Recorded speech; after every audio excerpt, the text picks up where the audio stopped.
Hello and welcome to my first impressions of Monster Hunter 4 for the 3DS. Now, I just got this game last Saturday, I believe, and because I'm uploading this on Friday, I've had it for just about a week, and I've played just about 7.5 hours, and I can safely say that Monster Hunter is indeed a hard game to get into, because for a number of multiple reasons.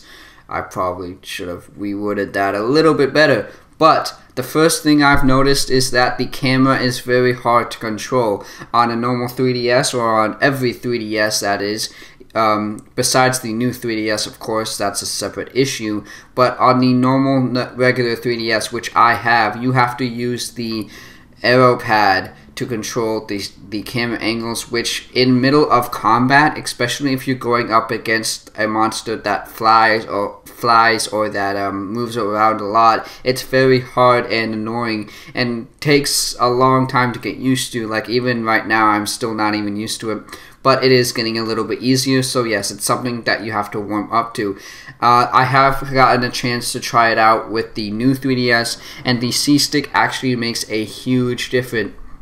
It feels a lot better on the new 3DS. So if you have a new 3DS and a normal 3DS, I don't even know why you would even consider getting it for the regular when you can just have a much better experience with the camera angles and all that. Secondly, switching and equipping new items is a pain in the ass, because I don't know about you, but when I first started, I instinctively went into the menu option and went into items so I can search through all of my items to equip them. But that's not actually how you do it. I had to ask my friend, because in Monster Hunter, when you go into items, they don't show you every item. They show you every item you have in like your little bag or something. To actually go and equip new armor, new weapons, you have to go to your house and go into your inbox or your little treasure chest that stores them, and you have to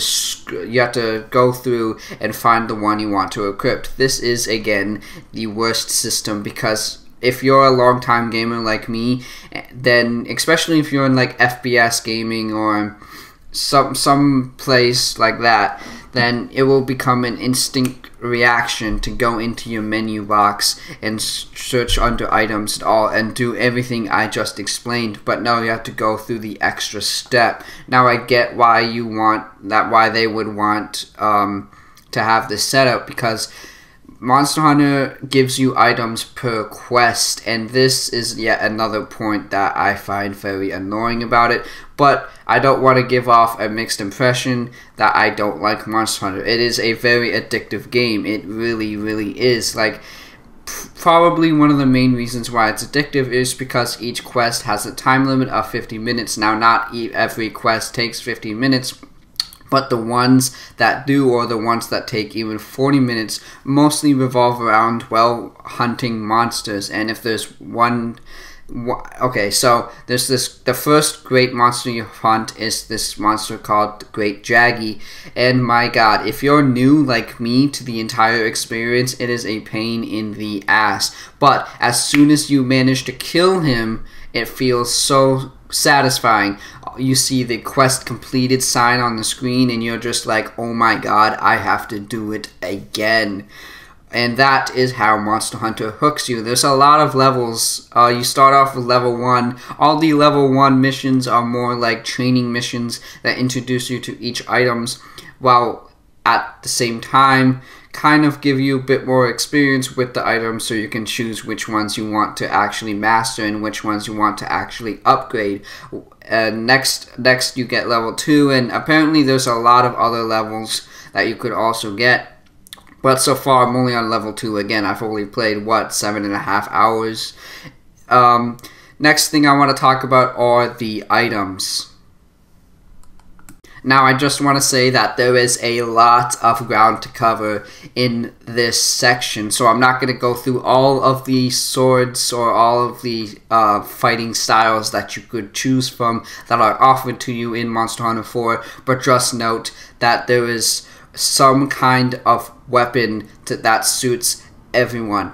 my personal favorite right now is the Insect Glaive. It's just this cool staff that you get to control this insect that is attached to your arm with, and you get to send it out as like a projectile, while at the same time you got this badass staff and you get to shoot things out of it, and it's just super cool. What's also cool is that it has a built-in sort of jump that is very useful for whenever you want to ride a monster and like hop on the monster, which is a different mechanic I'll explain in my official Monster Hunter review, which will come out probably next month sometime.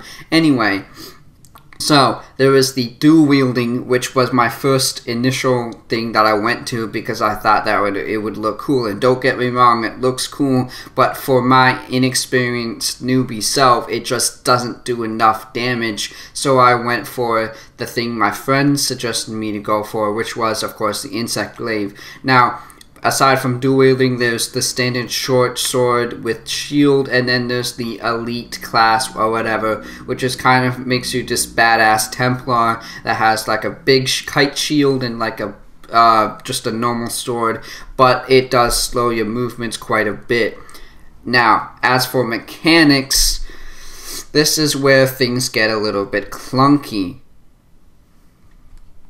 I stated earlier in this video that the camera angles are very hard to control, and that is just one aspect that is hard to control. There's a lot of stuff that you need to actually spend a lot of time getting used to these controls, and what makes it even worse is that each weapon style, each weapon choice, I guess I'm going to call it from now on, has a different weapon or button layout. So running is like the one main thing that is a staple. It's the R. You hold the R and you move the C, or you move the joystick forward or left, right, whatever, however you want to move. That is how you run. But after that, everything changes from weapon to weapon, and you actually have to spend a lot of time. And I don't know if there's a manual or not. If you're like me at all, then you like to figure things out firsthand. You don't like to read it off like some website or something. So I actually spent a good deal of time trying to just figure out, you know, the move sets between each weapons, like how to dodge, what's the best way to dodge, what's the best attack combo, and all that. So if you're afraid, if you're one of the people that just like to jump into stuff right off the bat, Monster Hunter might not be the game for you, because it does take a few hours just to get used to one weapon type. So, but if you are like me, and you actually like to stick to stuff once you start it, you like to finish it, you get to have that satisfying conclusion. Monster Hunter is great because, well, there's a lot of stuff to try, so it's kind of like a double-edged sword. So there's, yes, a lot of stuff to try, which could hinder the gaming experience because it makes you spend more time not actually playing the game, but makes you actually want to find out more about the controls of the game. But like I said before, it is a double-edged sword. So that is Monster Hunter in a nutshell. I'm sorry if this all didn't make complete sense.